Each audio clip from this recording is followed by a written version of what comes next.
Hey everybody, before we get started, just reminding this episode brought to our patrons like Adam DeHarp, Architect 10, Baxter G, Carlos, Dragon, Ferris, Jeremy Vasquez, Just the Fae, Jonathan Sandoval, Legendary Boss Hunter, Regent Raptor, Rise of Kenji, Rogue Robin, Sharvar, Sean Pryor, some guy named Bob, 723, and Varian the Crow, and viewers like you. If you like what we do, want to see us do more, consider supporting us on Patreon, get access to episodes early and lots of other goodies, and it really helps us out. Thank you for your support, everybody.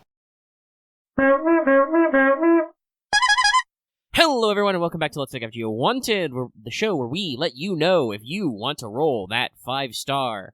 Today we're going full clown world, so we're going to talk about a new, scare quotes, alter ego servant, one who we've been waiting for some time.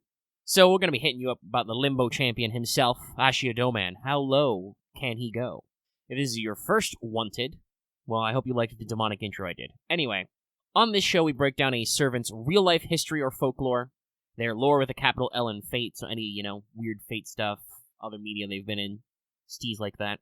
Their mechanics and their more, including how frequent their rate-ups are. So not their star rarity, but how rare those ratey boys are. And also, as of the time I am writing and recording this, the pity system has been announced, starting with this banner, so have fun with that if Douman is a big target for you, spenders out there. But let's get into the show. Alright, so history. Ashiya Douman is an interesting figure. He's very closely tied to the legends of Abe no Seimei. Seimei is a very famous onmyoji, a kind of magic or supernatural practice in Japan's folklore. But he's a very famous onmyoji in Japan's history. Sometimes Seimei is compared to or thought of as the Japanese Merlin. And in a lot of these stories and legends about the Seimei, who is himself a historical person, we have, life and death records in addition to lots of legends.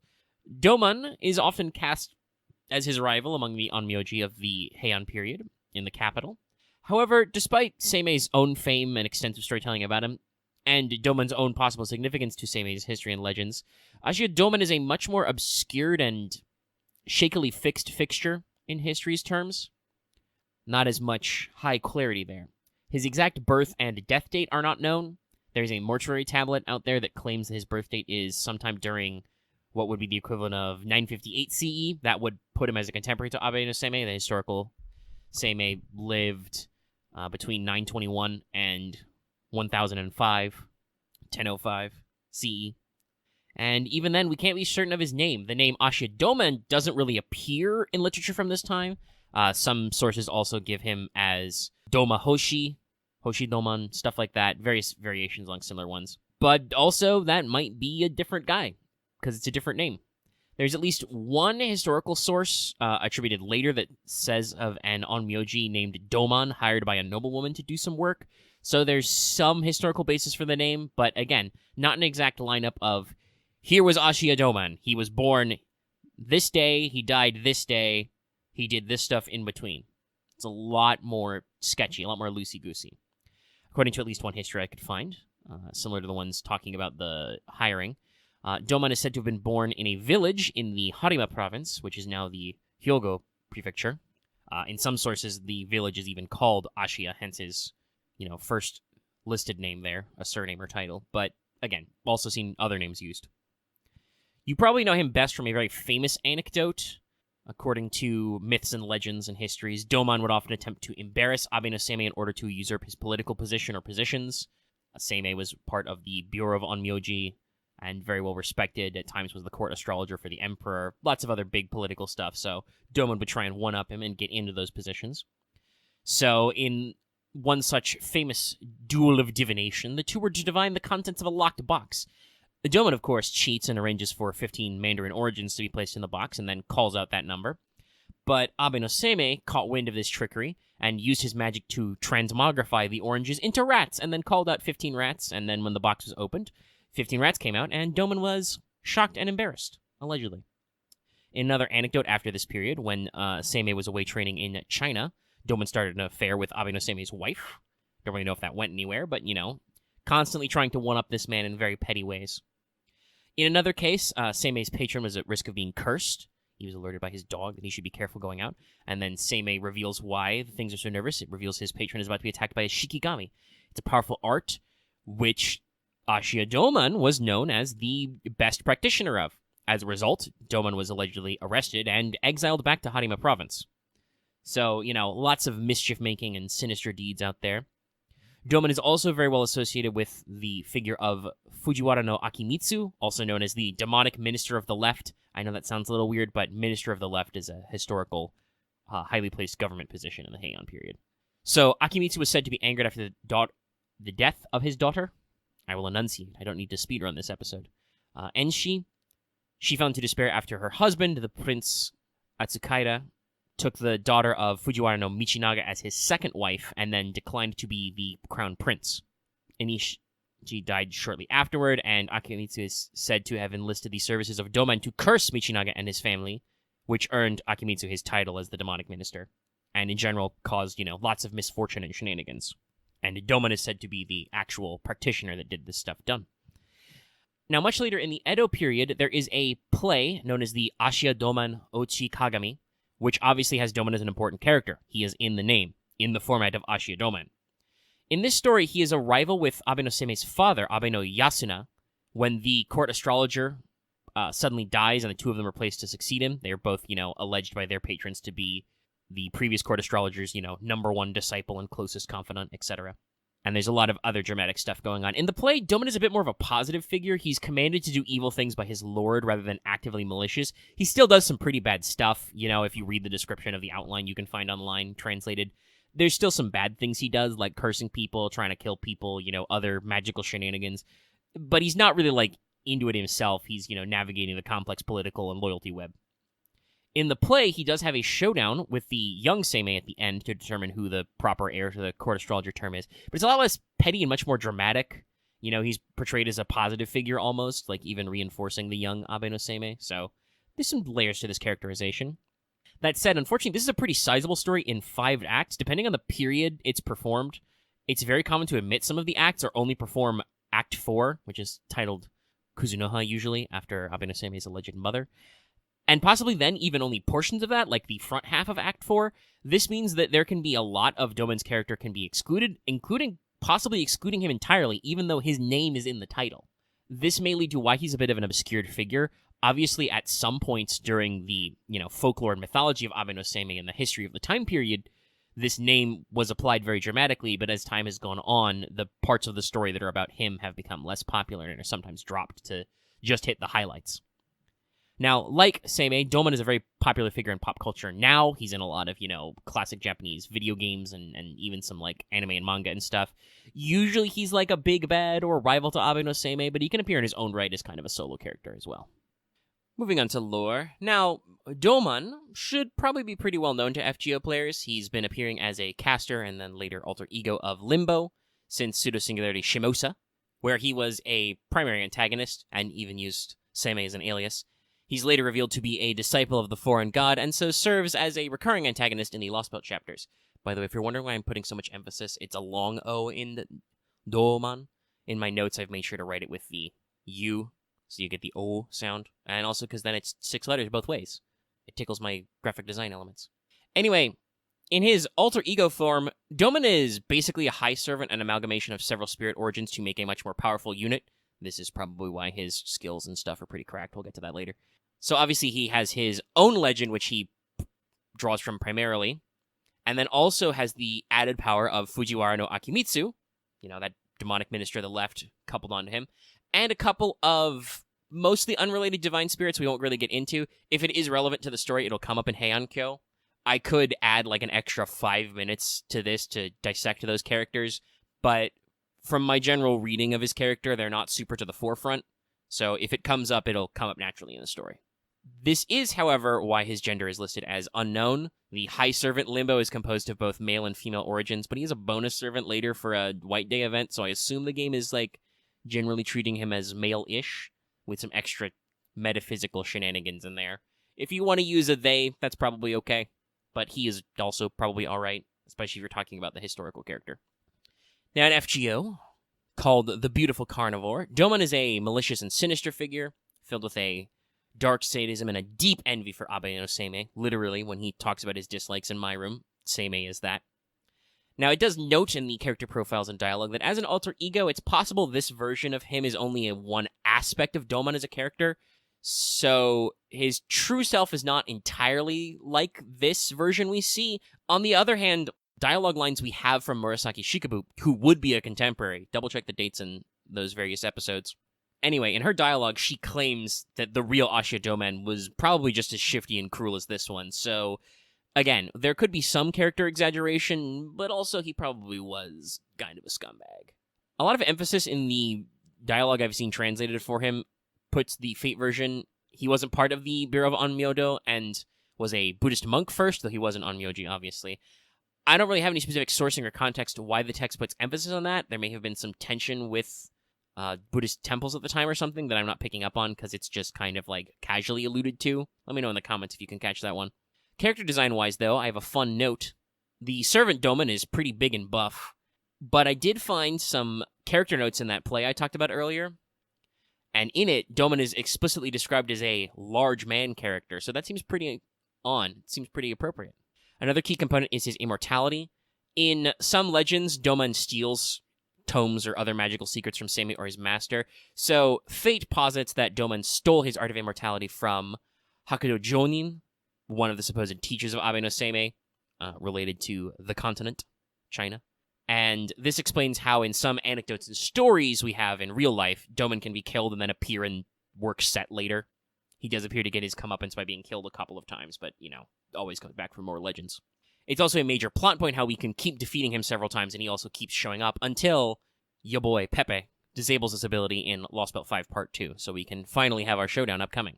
So Douman is a major antagonist in the story of Shimosa, if you haven't done that one yet, and also in Lost Belt 4, and will be a major character in the upcoming Heiankyo, which is his debut as playable, so naturally he'll be a focal character. But he does also get his summer costume in the upcoming event Summer Arctic World, where he will appear in the story, so there will still be some future more Douman content. This is not necessarily the end of him just because he's promoted to playable. Alrighty, let's talk about those mechanics. So, stat-wise, Douman is somewhat on the lower end of attack and HP for alter egos. I think he's like 4th or 5th in both areas, but still decent levels. He is a quick arts buster servant with solid hit counts and good NP gain. You can see him right there, he's 0.7. His NP is pretty straightforward. It's a solid quick AoE, so you do damage to all enemies, you drop a 1k damage 5-turn curse on them, you have a high chance to inflict instant death, in so much as instant kill is high anyway, but certain mobs do actually have weakness to instant death, so it can be handy. And the overcharge effect is to slap Evil Curse on them for 100 to 200% more curse damage to enemies. So Evil Curse just percentagely increases the amount of curse damage you do, starting at 100%, basically double damage, going to as much as 200% extra curse damage. Now, his first skill is an absolute slammer of a debuff. You are talking about hitting all enemies with 10 to 20% attack down, 20-30% defense down, terror, confusion, and 500 more curse damage for 3 turns. And obviously, if you get his NP on it for the Evil Curse, that becomes 1k for 3 turns. You're truly a master of hexes, an absolute slobber knocker of a debuff. His second skill gives him a 1k to 3k guts 2 times for 5 turns. 2 times. It also gives him a terrifying 30 to 50% critical up to both chaotic and evil allies for 3 turns. These are separate buffs, so they can overlap. An ally who is chaotic and evil will get both. And his third skill is an astonishing 50 to 80% battery, keeping in mind append skills already exist. They weren't enabled when he first came out in JP, but they are over here. It also gives a 10 to 20% attack up for chaotic and evil allies again, and remember, again, so 2 separate buffs can overlap. And also will slap all enemies with another curse source here, 1k to 2k curse damage for 5 turns. Again, if you apply the Evil Curse, you're talking about minimum doubling that to 2k to 4k. So, you can get a lot of curse damage on people. And also, really big battery and big damage ups. And of course, he has a bevy of passive skills as befitting a high servant, which is also a passive he has, though it is a useless passive, it's just for fluff. So you've got the caster-esque territory B and item construction A, better debuffs, better arts cards, makes sense, he was a caster when he originally showed up. You've also got magic resistance A, so decent debuff protection, and a special divinity quality there. It adds damage, but also adds to his instant death chance. Should make that proc a little bit more than usual, but again, not big to count on for most things, but useful for some farming. And a special passive where his NP gain on being hit is higher. He gets 20% more NP gain on being attacked than normal. So he's a masochist and a sadist. So overall, Douman is a powerhouse of support and alternate DPS for Chaotic Evil Servants. He can give your fellow Chaotic Evil Servants up to plus 100% crit and 40% attack all on his own without any other buffs. Not to mention, he is giving enemies, 30% defense down on that first debuff as well. He's very powerful with servants who play with Curse. He has multiple ways to stack Curse himself and can amp Curse damage pretty high with his NP. And of course, with his huge battery, enormous battery, he can easily swoop in to clear up waves of enemies. And he has a decent wave of longevity with some hefty debuffs and a double guts. 20% attack down for 3 turns to enemies, double guts. Get some stuff in there. Not the best since no real hard defenses, but you can make up for that. He's still got a little bit of longevity. Now, obviously, for team comps, those big buffs will be loved by Avengers. Almost all Avengers are Chaotic Evil. He works best, I think, with the likes of Dantes for more Curse plus Quick, or Jolter for big crit. Seriously, you telling me Jolter doesn't want another 40% attack and 100% critical damage? But also with Future Class of 23, Taira no Kagekiyo being another quick Cursey type unit with some critical potential. There are also quite a few foreigners who are Chaotic Evil and who will play around with some combination of quick crits and curse, such as the future Jacques de Molay. I do also think Van Gogh has some potential here. I know she doesn't amp the curse damage, but she does play around with curse. And she is counted as Chaotic Evil, so those Douman buffs can go really far, especially with her self buffs. I did some math in a Van Gogh 1 if you want to go check that one out. In general, Alter Egos having so many class advantages also mean they can slot into a lot of different team comps for different content. You can use them for multi-node farming, multi-class nodes, or just in general when dealing with lots of different enemies. You can easily slot Douman into fighting Berserkers as much as, assassins, casters, riders, whatever. And of course, Alter Egos do have that bonus against foreigners, right? Yes. Yeah, foreigners have a weakness to Alter Egos. Pretenders beat Alter Egos later. Trying to remember my class triangle there. And of course, since Douman himself is Chaotic Evil, he will get his own ginormous buffs. So you can go completely self-reliant there. If you want to amp him as a damage dealer, you can go with the usual caster supports. Scotty's your really only best pick for quick right now, but obviously he has synergy with some of the other units. Jacques de Molay, for instance, they can kind of go back and forth a little bit. In terms of craft differences, Douman also has a lot of flexibility. His battery skill is a minimum 50%, so obviously you can go with the 50% starting CEs easily without leveling that skill. But if you are committed to this guy, you can get that 20% append skill up. He can basically have 100% battery. It means you can go apeshit on CEs with basically no starting NP levels, and can get some pretty big numbers with classic CE types. I would say, the usual vein of Imaginary Around, which just had a rate up, Holy Knight Sign, Dangerous Beast, 3 Anglers, etc. Basically focus on your quick damage, your NP damage, and your critical damage, and you'll probably have a fun time. If you need to, you can also do something like Decapitating Bunny to give him, Pierce Invul. I think there's a pretty good quick CE that gives you, 2 hits of Invul as well that's coming up later. Keep your eye out for that kind of shit. I would also say, as usual, Douman actually has a good Bond CE. It basically gives him a 4th skill while it's equipped to him and he's on the field. All Chaotic and Evil Servants get 15% NP damage, once again, stacking. So you just get even more buffs out of it. The sad thing is that with his stats being kind of lower than some other performers, you might miss those numbers, but big damage though. And for all that other stuff, as an alter ego, Douman is pretty easy to ascend. He just needs some statues, though you do need to double up. Skills, however, are a little bit meaner. Again, as an alter ego, he not only needs double gems for several skills, which might be high on the budget for a couple of people, but he does also need some relatively newer mats. First, he'll need some Comet Shards, about 5 per skill, and then also you'll need brand new Rainbow Yarn and Oni Lanterns, which only have their first proper drop farming in Heian-kyo. Obviously, if you've been stockpiling some of your monthly bonuses or event stuff, you might have enough for some skills, but still, it's pretty steep tax, so keep that in mind if you really want to maximize those big boy evil buffs. Now, in terms of mechanical uses, Douman will be a bonus servant in the Bespectacled Individuals event coming up, being at least partially male, and is going to be a bonus servant for Arctic Summer World, Summer 7, which is when he gets a costume, so keep that in mind. Now, for banners, I know you care about them banners. Obviously, the Heian-kyo release belt. Release belt? The Heian-kyo Lost Belt release banner. Damn. I'm gonna leave that in. I'm human too. Anyway, the Heian-kyo first banner will be his initial summoning. He is also going to show up on the second Chaldea Summer Adventure, so that's next summer. Summer 6? 7? 8? How many summers are we at? I think it's 7. Shouldn't be more summers than anniversaries, right? Or is it 8? I don't know anymore. Chaldea Summer Adventure, the next summer event. He's on a banner for that. And also will be in a banner for summer. The next one after that, 2 years from now, Arctic Summer World. I mentioned it before. He's got a costume, so he's got a banner then. And as a limited servant, he is available henceforth in one of the pools for every Lucky Bag summoning that comes out. And like I said before, since they have pushed up the guaranteed summon to start with his banner, he has pity for all of these if you are an investor in FGO. I will not say pity is for casual players, but depending on how much quartz you either have saved or are willing to buy, you might be able to guarantee a Douman in some of those banners. And that's basically it. This video was a little rushed, so I'm not hilariously behind the times, but Douman's kind of mysterious in his own right, isn't he? And I think I've delivered you the usual length of an episode anyway. So I hope you are ready to enjoy that story chapter, because I know I am, heck yeah. But I have nothing more to say about Douman, so happy clown punching, everybody. It means it's time for me to do the usual little old outro. Be sure to give this video a like if you liked it. Spread that algorithm loved. Let people know about the video. You can also leave a comment in the comment section down below, and hit up our Discord, link in the description. We have a roll thread, so you can yell about rolling for Douman. Or post angry clown-related gifs about Douman. If you're new here in Avidoy, please subscribe to our channel to get more of these. I've got to do another one of these in a week about Ibuki Doji. That'll be fun and interesting. I'll have to see how much scholarship I can shake up. But keep your ears peeled for that one. And even if you're already subscribed, make sure you ring that bell for notifications so you always know when we post the video. Because, hey, I'm probably posting this in the middle of the night when maintenance starts. It's not how I usually release videos. Hit that bell. You'll know when it happens.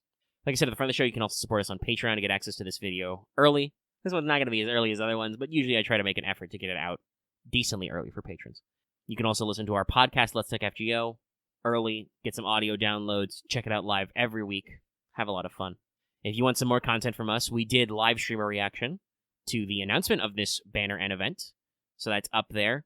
Had to edit a little around some the old copyright blocks, but should be intact. And you can check that one out on our channel. You can check out previous Wanteds as well, and many other things. We hope to see you in some upcoming streams we're doing in the week as well. And for Let's Talk FGO again at the end of this week. Probably recording on Black Friday. Well, that's all the time I have for today, so I'll get out of your hair, and we'll see you next time. Happy hunting, everybody.